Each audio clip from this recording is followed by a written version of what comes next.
చందు, ఇంకా మన పెళ్లి కోసం ఎన్ని రోజులు వెయిట్ చేయాలి? దేనికైనా టైం రావాలి కదా బేబీ. సంవత్సరాలు ప్రేమించుకుంటూనే ఉన్నాం. ఇక చాలు. లవ్ ఎపిసోడ్స్ ఆపేసి మ్యారేజ్ ఎపిసోడ్లకి దిగిపోదాం. పెళ్లి చేసుకునే ముందే పర్మనెంట్ గా సెటిల్ అయ్యి వే దొరకాలి కదా బేబీ. ఆ వే దొరికేదెప్పుడు? మనం సెటిల్ అయ్యేదెప్పుడు? దొరికిందిగా హన్సిక అని ఒక అందమైన దారి. ఆ దారిలో వెళ్తే మన లైఫ్ సెటిల్ అయిపోయే నిధులు దొరుకుతాయి. హన్సికాని వాడుకుని మనం పర్మనెంట్ గా సెటిల్ అయిపోదాం బేబీ.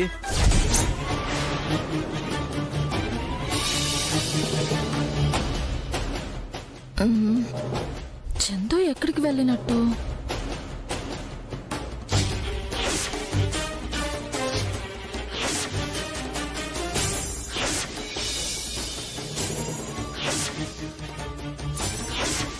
అదేదో త్వరగా చూడు చందు.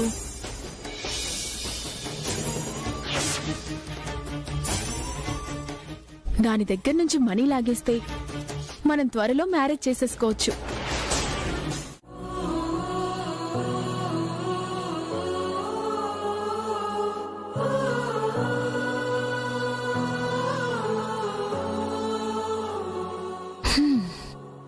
మిత్ర గారు, ఏంటి లక్ష్మి?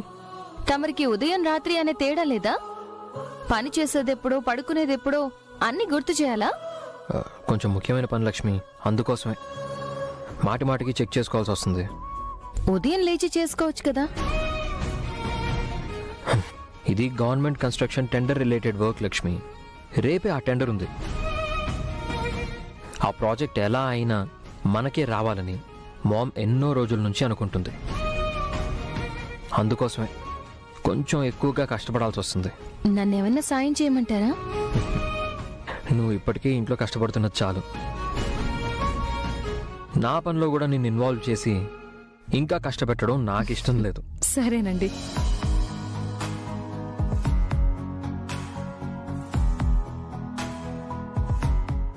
లక్ష్మి,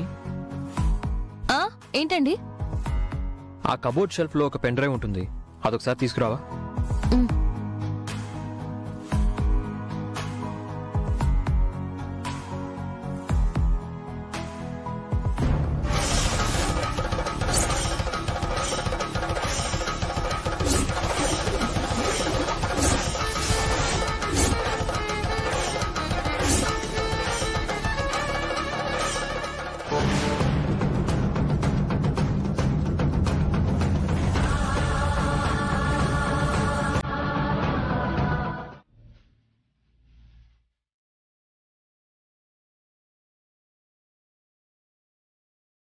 అరే నాని, నా ఫోన్ ఎక్కడ రింగ్ అవుతుందో ఇల్లంతా చూడు.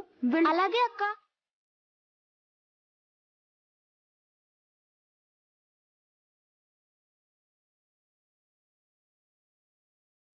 రే, నా ఫోన్ కనిపించిందా నాని? లేదక్క, ఇంట్లో అంతా వెతికాను, ఎక్కడా దొరకలేదు.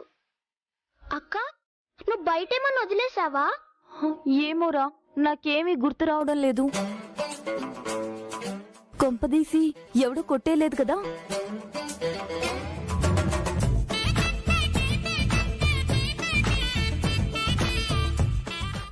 ఎవడో కొట్టేసి ఉంటాడ్రా. ఇన్నిసార్లు ఫోన్ చేసినా లిఫ్ట్ చేయడం లేదు. వాడి కాళ్ళు పడిపోను, వాడి చేతులు విరిగిపోను, వాడి తల పేలిపోను. నా ఫోన్ దొంగతనం చేసి వాడస్సలు బాగుపడ్డు, పురుగులు పట్టిపోతాడు. నా ఫోన్ నా దగ్గరే ఉంది, మరి కారులో రింగ్ అవుతున్న ఫోన్ ఎవరిది?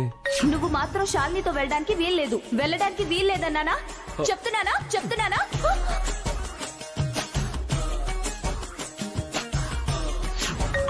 ఇదేంటి, ఈ ఫోన్ ఎవరిది? హలో, ఒరేయ్, ఎవడ్రా నువ్వు? నా ఫోన్ కొట్టేసి ఇప్పుడు స్టైల్ గా హలో అంటున్నావు. ఇది జాను వాయిస్ లా ఉందే. ఒరేయ్, మాట్లాడరా. నీ నోరేమైనా పడిపోయిందా? గొంతు నరాలు ఏమైనా తెగిపోయాయా? ఇక్కడ నేను అరిచి గీ పెట్టి హలో అని అంటుంటే మాట్లాడవే. హలో, ఏంటి ఫోన్ నాది, ఫోన్ కంపెనీ నాదని ఎక్స్ట్రాల్ చేస్తున్నావు? హరి, నువ్వు నాకు కనిపించాలి, పీక పిసికి చంపేస్తాను. నా ఫోన్ కొట్టేసి నా దగ్గరే ఎక్స్ట్రాల్ చేస్తున్నావా? ఒరేయ్, పాత ఇనుప రేకులు అమ్ముకునే డబ్బా మహోడా, నా ఫోన్ ఇవ్వరా? వైజాగ్ బీచ్ లో ఇసుక అమ్ముకునే ఎర్రి మొహోడా! నా ఫోన్ కొట్టేసి ఏం బాగుపడతావురా నువ్వు? జాను జాను జాను ఆగాగు. ఏంటే తల్లి ఆ మాటలేంటి, ఆ తిట్లేంటి? ఎవరు మాట్లాడేది? వివేకా? అవును, నేనే మాట్లాడుతున్నా. అంటే నా ఫోన్ కొట్టేసింది నువ్వా? హలో, నీ కంటికి నేను ఎలా కనిపిస్తున్నాను? దొంగలా కనిపిస్తున్నానా? నీ ఫోన్ నా కారులో ఉంది. ఎందుకు వచ్చిందో ఎలా వచ్చిందో నాకు తెలీదు. నేను రేపు మార్నింగ్ తెచ్చిస్తాలే. నా ఫోన్ ఎత్తుకుపోయిన వాణ్ణి వాడి చేతులు ఇరిగిపోవాలి, కాళ్ళు పడిపోవాలి, బుర్ర పగిలిపోవాలని ఏవేవో తిట్టేశాను. మీరిద్దరూ దూరంగా ఉంటున్నారు, సరిగ్గా మాట్లాడుకోవడం లేదు.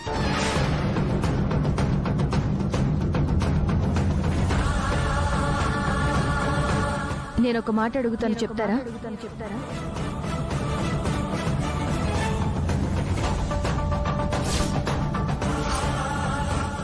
అడగనా? అడుగు. మీకు మనిషికి మధ్య ఏదో ఉంది కదా?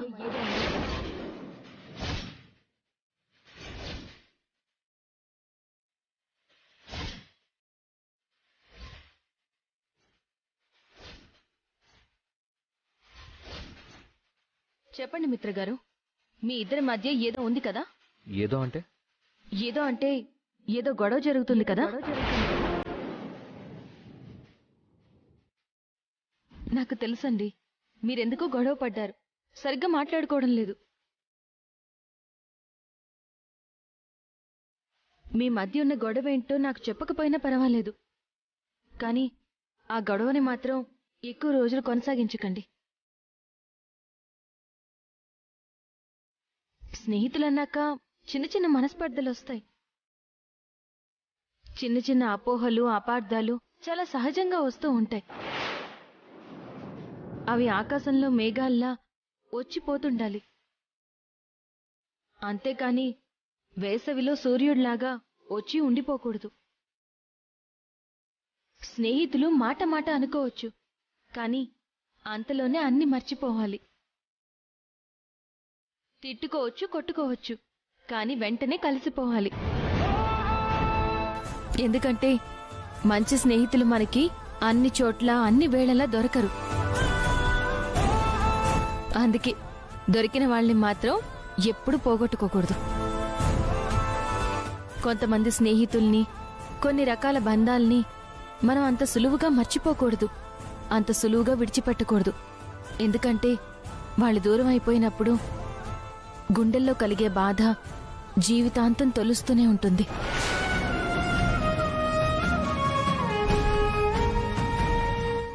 అందుకే వాళ్ళు దూరం కాకముందే వాళ్లతో జీవితాంతం సరిపడే జ్ఞాపకాలు మనం పోగేసుకోవాలి. రేపు మనీషా నీరజ్ని పెళ్లి చేసుకుని అమెరికా వెళ్ళిపోయిందనుకోండి,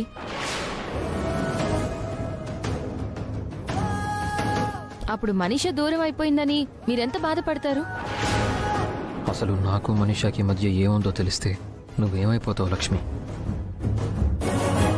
మనీషా దగ్గరున్నన్ని రోజులు తనతో సంతోషంగా ఉండండి, సరదాగా గడపండి. నువ్వు ప్రతి విషయంలోనూ ఎంత పాజిటివ్గా ఆలోచిస్తావు లక్ష్మి.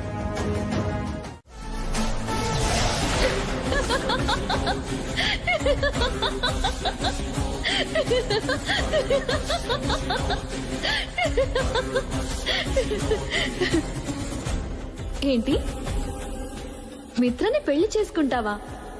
నువ్వు పెళ్లి చేసుకున్న వెంటనే తన ప్రాణానికి ఏమవుతుందో అది మర్చిపోయావా? తన ప్రాణం పోయినా పర్వాలేదు, కావాలంటే తనతో పాటు నేను చేస్తా. నువ్వు మిత్రతో కలిసి బతకాలనుకున్నావు, చావాలని కాదు. మిత్ర బతకటం కోసమే లక్ష్మిని తీసుకొచ్చి పెళ్లి చేశారు. మిత్రకి గండాలు తప్పాలని నువ్వు కూడా దానికి ఒప్పుకున్నావు. ఇంకా గండాలు పోకుండానే నువ్వు మిత్రని పెళ్లి చేసుకుంటే తన ప్రాణానికే ప్రమాదం. చెప్పానుగా, తన ప్రాణం పోయినా కూడా పర్వాలేదు, తనతో పాటు నేను కూడా చేస్తా. అంతేకాని మిత్రని వేరొకరికి వదిలే ప్రసక్తే లేదు. ఆవేశంలో ఆలోచిస్తున్నావు.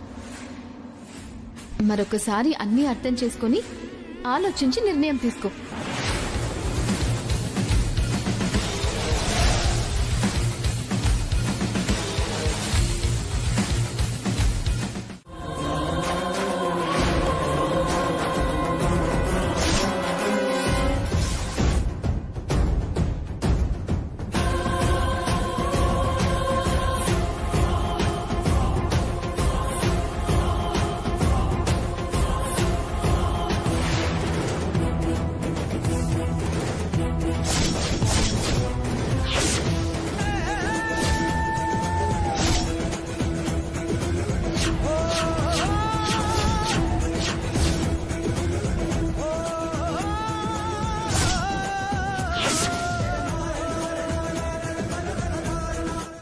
ఏంటి హన్సిక ఇది?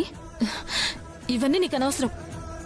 నువ్వు ఆట బొమ్మలతో ఆడుకుంటూ ఉంటే చూసి చూడనట్టు పోయేదాన్ని. కానీ నువ్వు నీ జీవితంతో ఆడుకుంటున్నావు హన్సిక. నేను చూసి చూడనట్టు పోలేను. నా జీవితం గురించి ఏం చేయాలో ఎలా చేయాలో నాకు బాగా తెలుసు. నువ్వు అనవసరమైన సలహాలు ఇవ్వకు. హన్సిక, నువ్వు ఎవరితో ఎలా మాట్లాడాలో నేర్చుకో. తర్వాత జీవితంలో ఏం చేయాలో ఆలోచిద్దావు గాని. చూడు హన్సిక, నువ్వేదో తప్పు చేస్తున్నావని నాకు అర్థమవుతోంది. అది కనీసం నాతో చెప్తే ఆ తప్పు జరగకుండా చూసుకోగలుగుతాను. అన్నీ అయిపోయాక బాధపడితే ఎలాంటి ప్రయోజనం ఉండదు. ఏంటో చెప్పు.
హలో.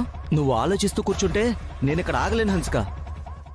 రా కూర్చో, కట్టుకొడతాను.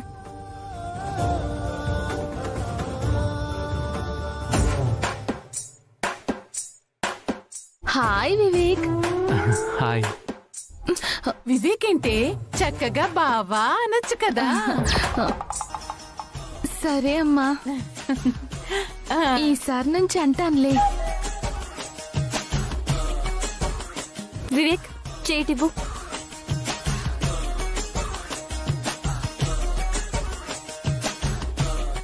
అయ్యో చిన్నలుడు గారు, ఏమైంది?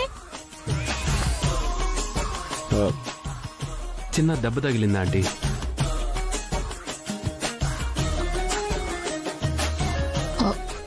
బావకు అంత పెద్ద దెబ్బ తగిలితే ఇంత తీరిగ్గా చూస్తున్నావేంటే? నేనేం చెయ్యనమ్మా. బావ చేతికి బాధపడుతూ కొట్టాలి. ఓ,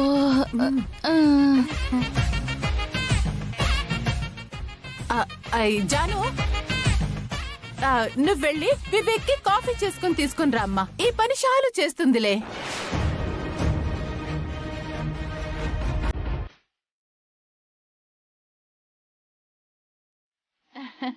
షాలు కానీ కానీ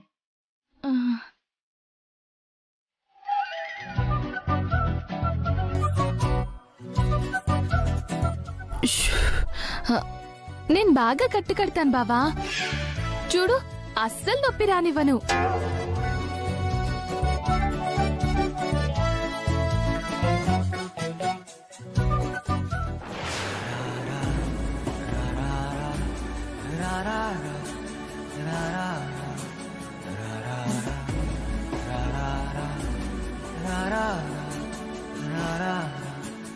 ఈ షాల్ని ఏం చేస్తుందో ఏంటో. దెబ్బ వంక పెట్టుకుని షాల్ని వివేక్ ని ఎక్కడెక్కడ తాకుతుందో ఏంటో. తుడిచిందే ఎంతసేపని తుడుస్తావే? బావ చేతికి కట్టు. సరే అమ్మా.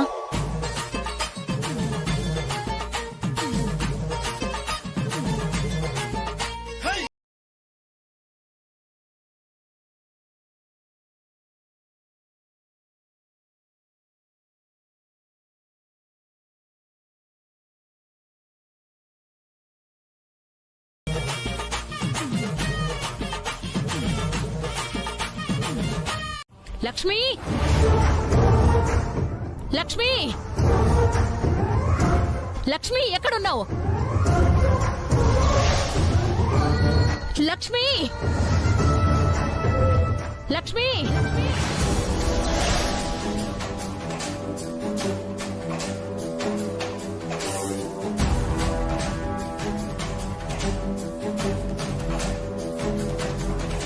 ఏమైంది అరవిందా?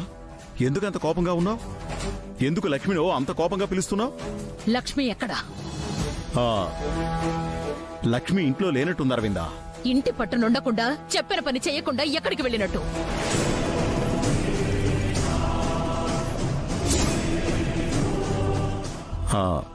లక్ష్మి సంగతి పక్కన పెట్టు.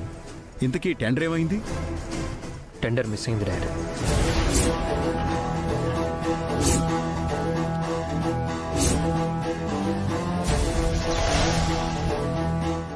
వాట్?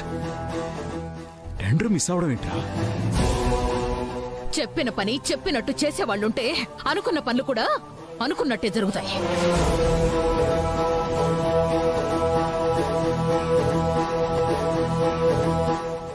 లక్ష్మి చేసిన ఒక్క తప్పు వల్ల ఈ టెండర్ మిస్ అయిపోయింది.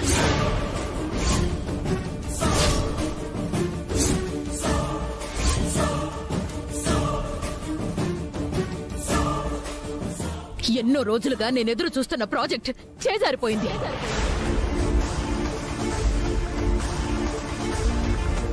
లక్ష్మి వల్ల మిస్ అవ్వడం ఏంటక్క? అవును, లక్ష్మి మూలంగానే ఈ ప్రాజెక్ట్ మిస్ అయింది. అసలు లక్ష్మి ఎక్కడా? హన్సిక,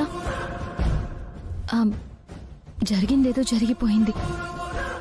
దీని గురించి నోరు విప్పడం వల్ల, నలుగురికి చెప్పుకోవడం వల్ల ఎలాంటి ప్రయోజనమూ ఉండదు.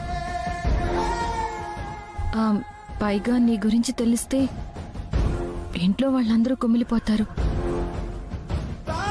అందుకే ఈ విషయం ఇక్కడే వదిలే. లోపల ఎవరితోనూ చెప్పకు, నేను కూడా చెప్పను, సరేనా? ఇద్దరం ఒకేసారి వెళ్ళడం కూడా మంచిది కాదు. నువ్వు కాసేపు ఆగిరా, నేను వెళ్తాను. సరే.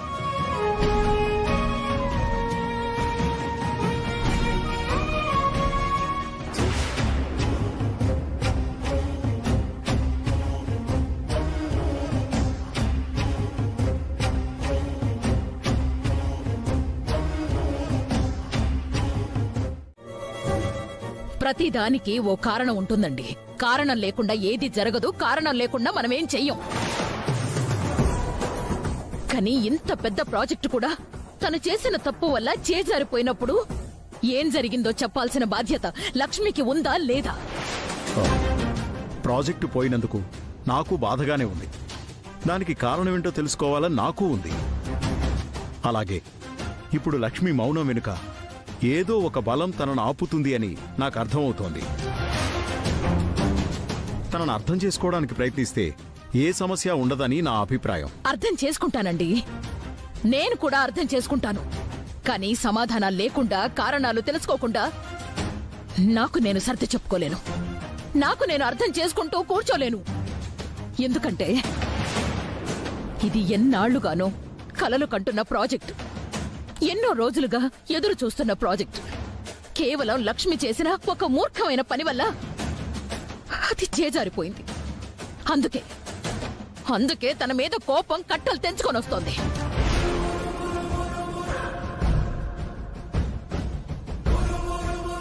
వద్దరవిందా, కోపాలకి తాపాలకి పోవడం వల్ల ఎలాంటి ప్రయోజనమూ ఉండదు. ఒక్కటి మాత్రం చెప్పగలను, లక్ష్మి చాలా బాధ్యతతో ఉంటుంది. ఎలాంటి బరువైనా తన భుజాల మీద వేసుకుంటుంది. అది నాకు బాగా తెలుసు. అలాంటిది అంత ముఖ్యమైన ప్రాజెక్ట్ అని తెలిసి కూడా తను సమయానికి ఫైల్ తీసుకురాలేదు అంటే ఒకసారి ఎందుకో ఆలోచించు. తన స్థానంలో ఉండి ఆలోచిస్తే తను చేసింది తప్పుగా అనిపించకపోవచ్చు. ప్రతి విషయం అవతలి వాళ్ల స్థానంలో ఉండి ఆలోచిస్తే అది కరెక్ట్ అనే అనిపిస్తుందండి. అలా ఆలోచించటం వల్ల కొన్ని తప్పులు ఒప్పుల్లా కనిపించొచ్చు, కానీ ఒప్పులు మాత్రం అయిపోవు. ఇదేంటి అరవిందా? మీరు ఎన్నైనా చెప్పండి, నేనొక ప్రశ్న అడిగినప్పుడు దానికి జవాబు చెప్పాల్సిన బాధ్యత లక్ష్మికుంది. లక్ష్మి ఆ జవాబు చెప్పే వరకు ఆ గుమ్మం బయటే ఉంటుంది. ఈ నిర్ణయంలో ఎలాంటి మార్పు ఉండబోదు.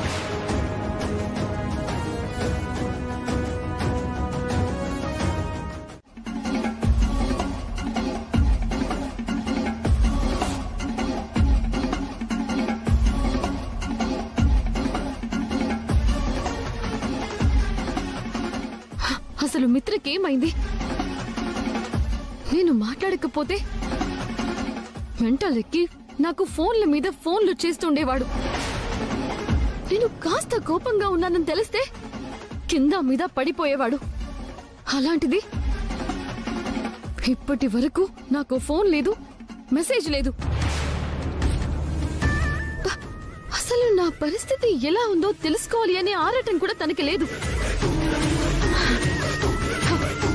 అసలే అరవింద మాలిని ఆంటీ నాతో ఛాలెంజ్ చేశారు.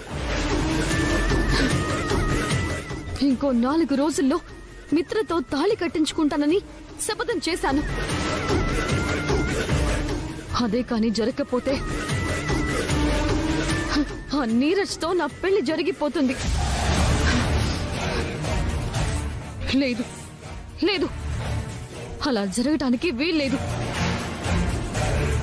మిత్రని ఎలాగైనా నా దారిలోకి తెచ్చుకోవాలి.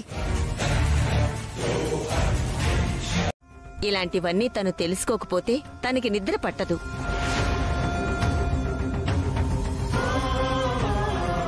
అలాంటిది తను అడిగే ప్రశ్నకి నువ్వు సమాధానం చెప్పకుండా నించున్నావు. మరీ అంత మొండి పట్టుదల ఎందుకమ్మా? ఇది మొండి పట్టుదల కాదు బామ్మగారు. ఒక రకంగా చెప్పాలంటే నా బాధ్యత. నా భుజాల మీదున్న బరువు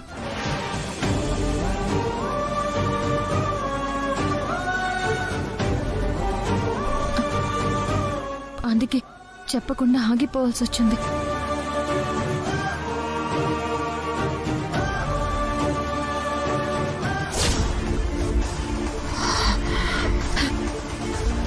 మిత్రని ఎలాగైనా నా దారికి తెచ్చుకోవాలి.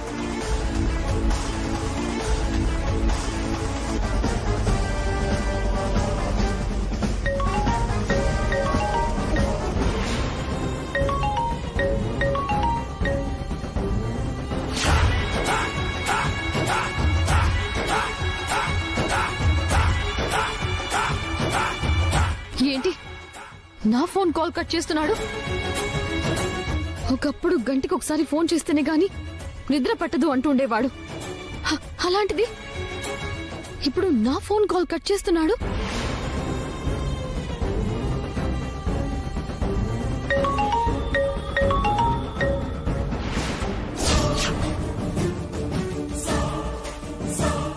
మిత్ర టూ మచ్ చేస్తున్నాడు. నా పంతం గురించి పట్టుదల గురించి తెలిసి కూడా నా ఫోనే కట్ చేస్తున్నాడు. సర్లే వదిన, జరిగిందేదో జరిగిపోయింది. లోపలికి వెళ్దాం పద. నేను గుమ్మం బయటే ఉండాలని అత్తయ్య గారు ఆజ్ఞ వేశారు. దాన్ని గౌరవించడం నా బాధ్యత. నేను లోపలికి రాలేను వివేక్. అరవింద కోపం అగ్నిపర్వతంలా నీకు కనిపిస్తున్నా లోపల తను కూడా బాధపడుతుంది లక్ష్మి.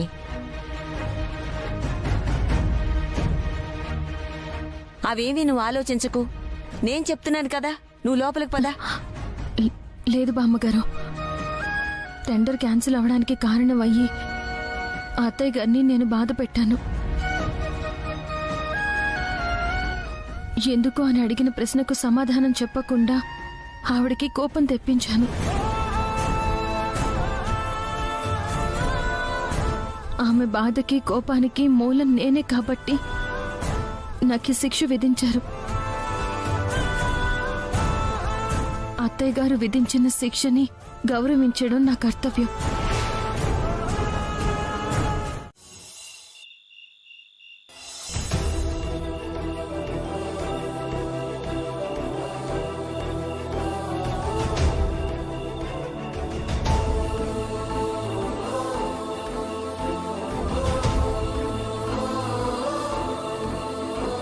పాపం లక్ష్మి, తన మనసు విప్పి మాట్లాడితే ఇంత సమస్య ఉండేది కాదు. ఒక పక్క మామ్కి సర్ది చెప్పలేను, మరో పక్క లక్ష్మిని లోపలికి తీసుకురాలేను.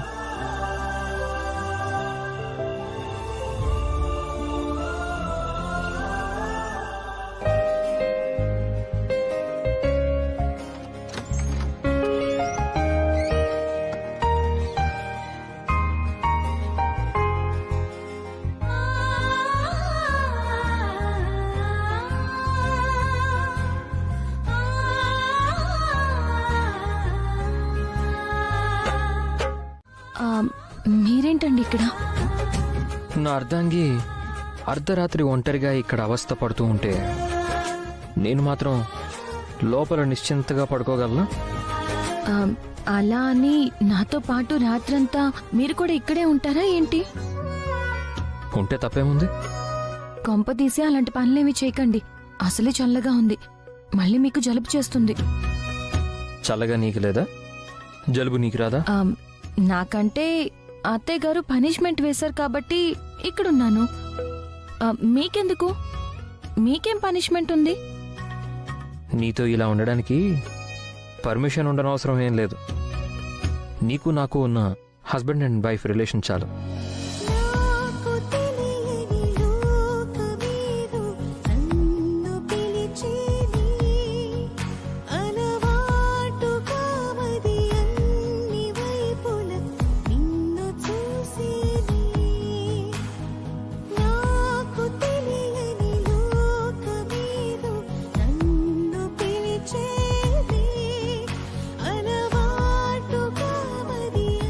ఏంటి అలా చూస్తున్నావు?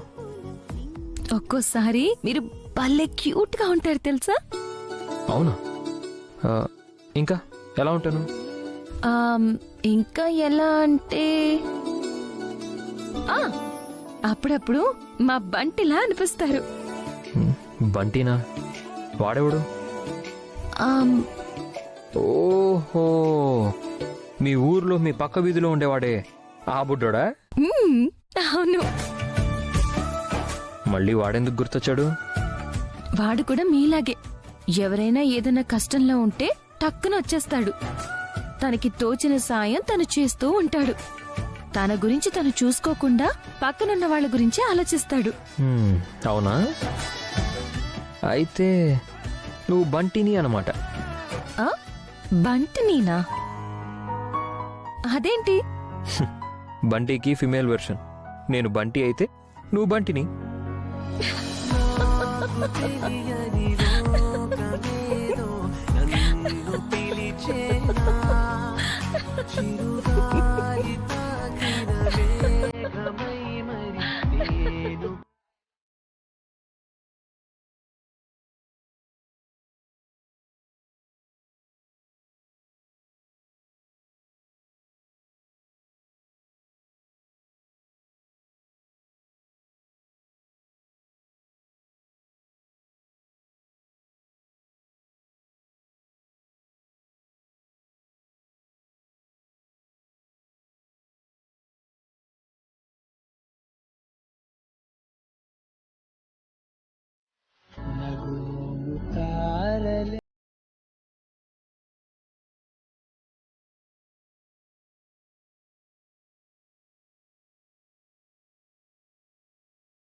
తినండి. వెయిట్, నువ్వు తినకుండా నేను తింటాననుకుంటున్నావా? అలా కాదు మిత్ర గారు. నువ్వు తింటేనే నేను తింటాను, ఇది ఫిక్స్. ఇందులో ఎలాంటి చేంజ్ లేదు. అలా చూస్తున్నావు ఏంటి? తిను. మామ్ నిన్ను ఇంటి బయట ఉండమని చెప్పింది కానీ పస్తులు ఉండమని చెప్పలేదు, అర్థమైందా? తిను.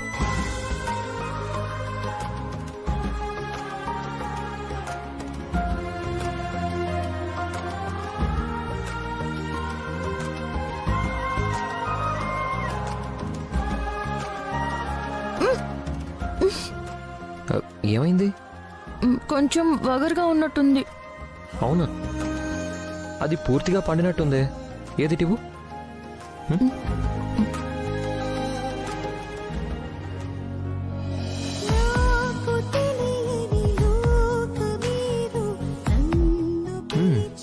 బానే ఉంది.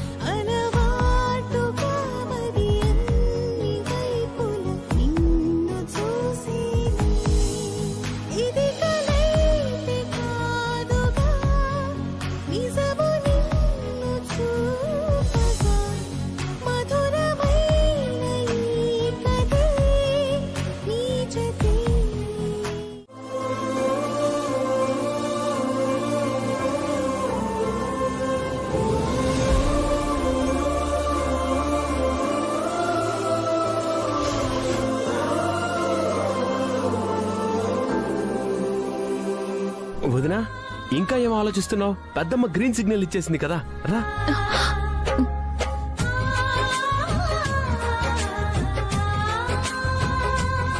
ఏంటి లక్ష్మి ఇదంతా? ఈ మాట నువ్వు ముందే చెప్తే పరిస్థితి ఇంతవరకు వచ్చేది కాదు కదా. హన్సిక గురించి ఇలాంటి విషయాలన్నీ మీ చెవిన పడితే మీరు ఎంత బాధపడతారో నాకు తెలుసు అత్తయ్య గారు.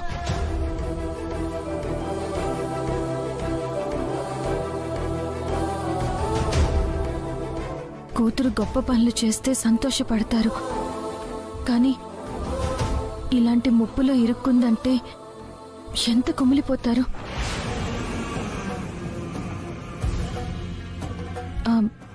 అందుకే ఆ విషయం మీకు చెప్పలేక దాచాల్సి వచ్చింది. ఇంకెప్పుడు ఇలా చేయకు లక్ష్మి. ఏ విషయం ఉన్నా నేరుగా చెప్పు. అప్పుడేగా ఏ సమస్యకైనా పరిష్కారం దొరుకుతుంది. ఇలా మౌనంగా ఉండిపోవడం వల్ల, నిశ్శబ్దంగా ఆగిపోవడం వలన ఒకరి మీద ఒకరు నిందలు వేసుకోవడం, ఒకరినొకరు అపార్థం చేసుకోవడమే మిగులుతుంది.